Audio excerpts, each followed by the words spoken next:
laser on. Signal generator on. Right. In this application example, we are measuring how 40 transducers are vibrating simultaneously.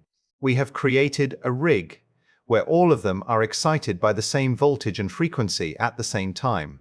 When we use the VibroMap to look at all of them at once, we can see in real time how they behave and easily identify transducers that are not behaving as they should. The array could, of course, be even bigger than what we display here, as the VibroMap has a measurement window up to 1 square meter. Such a setup is ideal for testing of phased arrays.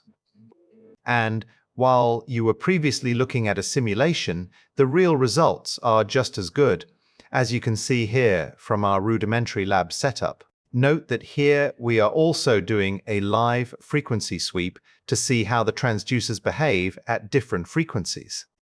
If you are curious about what more our instruments can do, please don't hesitate to get in touch.